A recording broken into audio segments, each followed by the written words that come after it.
Alright, so I am about to do this.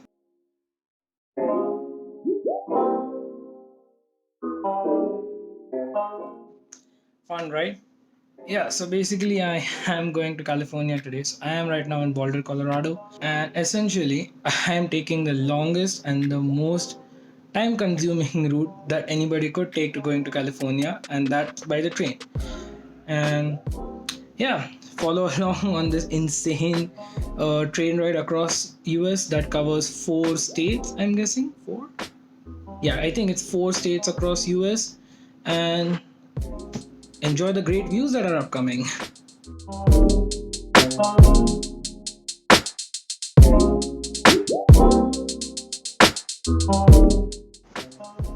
Right, so I made it to the bus station. Now I'm waiting for the bus. It should come right about there. It's gonna take me straight to Denver Union Station, which is where I'm supposed to take my train from. So from the bus, it's gonna be pretty easy. Just get to the train platform. Just get to the platform and then figure out where on which track my train is. And once I figure that out, then it's pretty simple. Just boarding onto the train and then enjoying the view.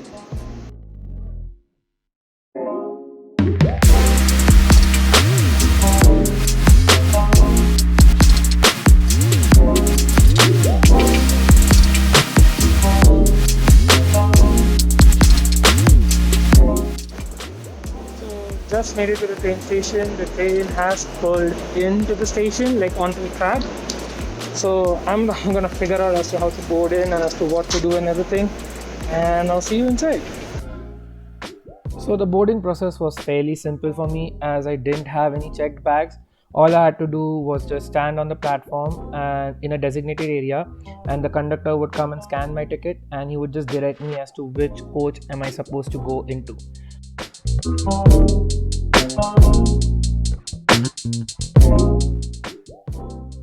So we departed Denver Union Station right on time at around 8:05 a.m. Headed towards our next stop at Fraser, Colorado. The routing for that would take us around 2.5 hours to 3 hours, and it would take us through the Rocky Mountains, across the hills and the valleys.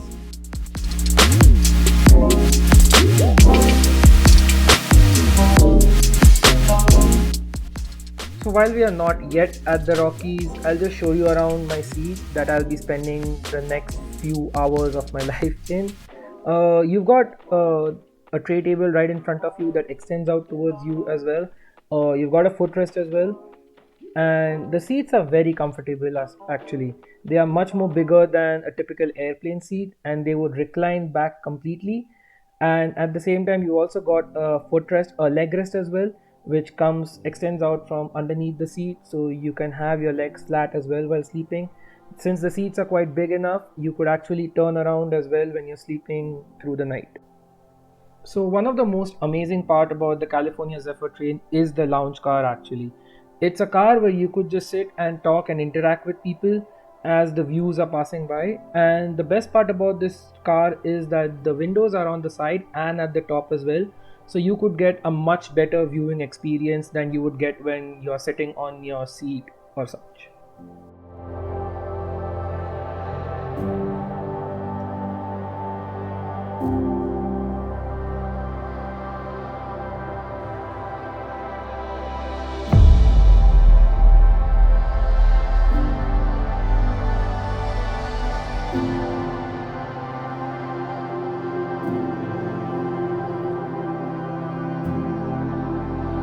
So upon approaching Fraser, you would actually get a look at this amazing winter park, and that is one of the speciality of Fraser, Colorado. It's the winter park resort where you can do skiing, snow tubing, and a lot more fun activities that you would actually do during the winter season.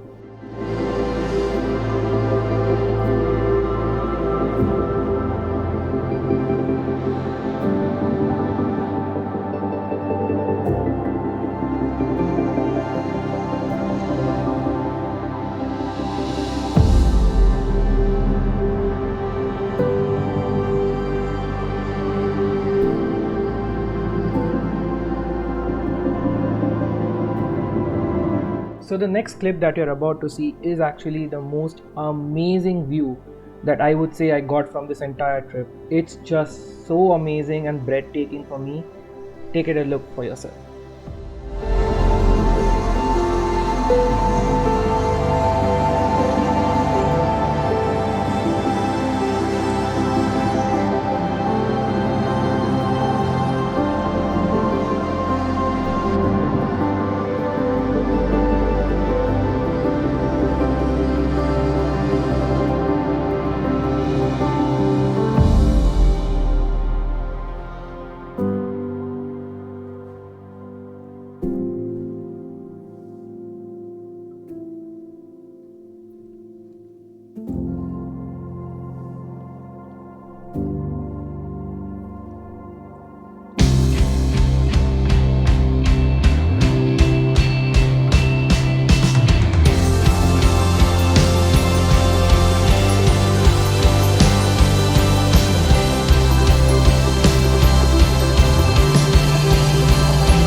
So after crossing Granby, Colorado, our next stop was Glenwood Springs. And Glenwood Springs is a very popular tourist destination where you would find a lot of people actually exiting the train, and which makes the train fairly empty at that point.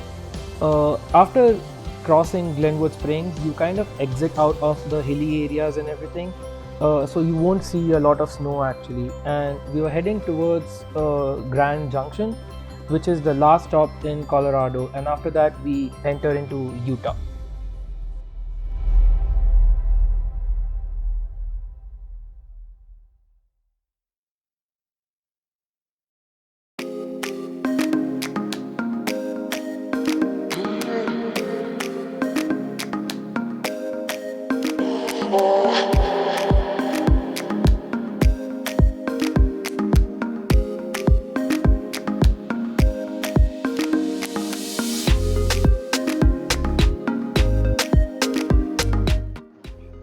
Okay, so it's been about 14 and a half hours, I think, um, if I'm not wrong. And we are right now at Salt Lake City, Utah. So basically, we have passed Colorado and we are at the very last stop in Utah. And after this, we'll be going into Nevada. The train is early, actually, surprisingly. We were supposed to, our scheduled stop was at around, I think, 11:30 in Utah, but we kind of made it on Salt Lake City, but we kind of made it in Salt Lake City by 10:30. So we are about an hour early, actually, which is surprising for an Amtrak. So yeah, that's the plan. Get some sleep and be fresh in the morning. So the next morning I woke up and we had reached Nevada, which was surprising for me because according to the schedule of the train, we should have already crossed Nevada and be into California. But that kind of indicated that the train is heavily delayed. And the reason for the delay is, as you can see, the insane amount of snow that is there on the tracks. Later on, I came to find out that the incoming train, which is the eastbound train that's going to Chicago, was heavily delayed as well due to some severe snowstorm.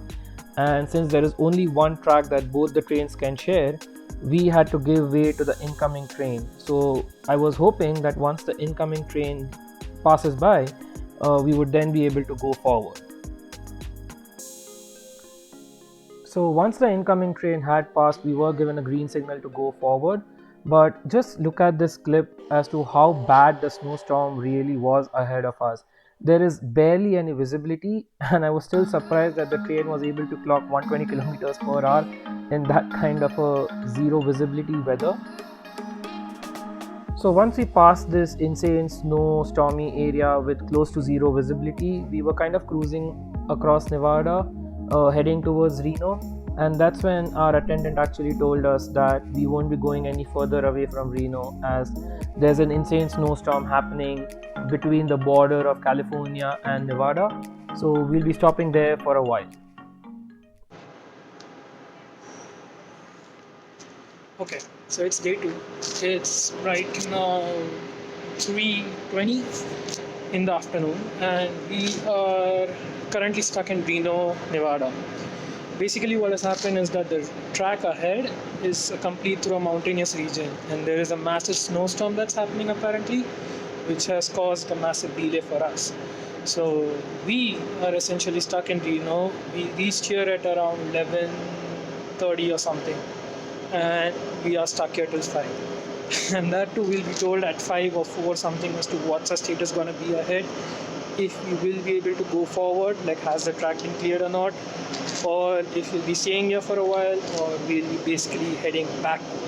So not sure, but apparently my 35 hours is kind of getting more and more extended right now, with me reaching Richmond at probably midnight or so, or even later than that.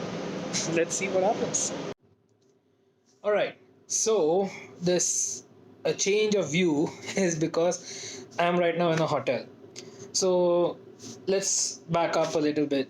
Last clip that you saw me in was at around I'd say 4 or something. I don't remember the exact time, but it was maybe at 4 or 3:30 or something.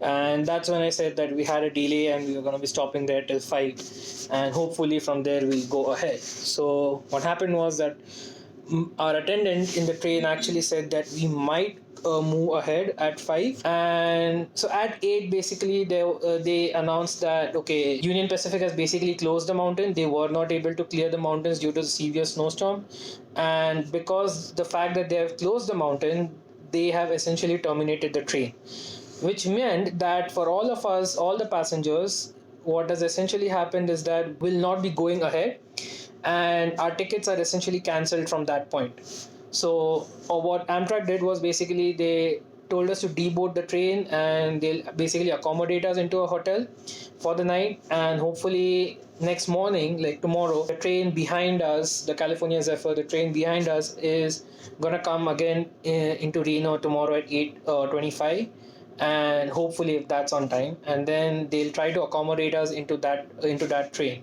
And tomorrow at 7 I'll be basically told if I have gotten a seat on the incoming train or not, and if we are ready to move forward or not. And if we are, then well and good, because this 35-hour journey is now going to be more than 48 hours. So yeah, see you tomorrow in the morning. So the next morning, I went to the train station, and luckily there was some good news. We were told that the train would go forward because Union Pacific was able to clear the track overnight. And there was a lot of commotion on the station because there were people who had today's ticket who wanted to get onto the train, and there were people like us who had yesterday's ticket who also wanted to get onto the train. But luckily, the train's conductor managed everything well, and we were all able to get on board and have a seat, and were able to continue our journey. So we departed Reno at 11:30 a.m. with an about 3-hour delay due to the commotion that was happening at the station, and we were slowly making across our way through the mountains into California.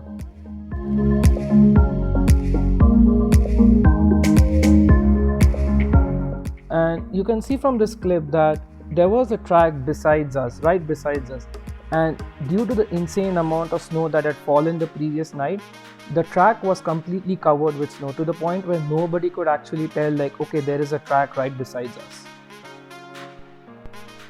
So we slowly pulled into Truckee, and Truckee is a very small station, let alone without the snowstorm. And because of the snowstorm, there was only a small part of the platform that was accessible for everybody.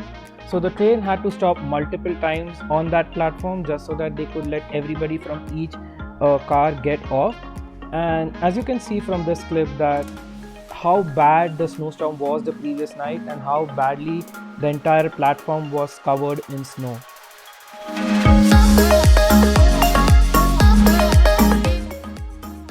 So after passing Truckee, we made it to the highest elevation point in this entire journey, which is at around 8,000 feet. And the views are just simply amazing. Like, you will never be able to see these views when you're flying or you're taking the road. It's just amazing to see the snow-covered mountains.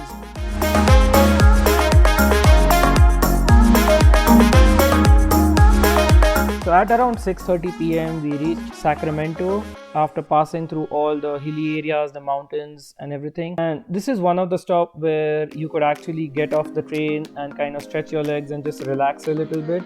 And from Sacramento, I was just 2 stops away from reaching my final destination.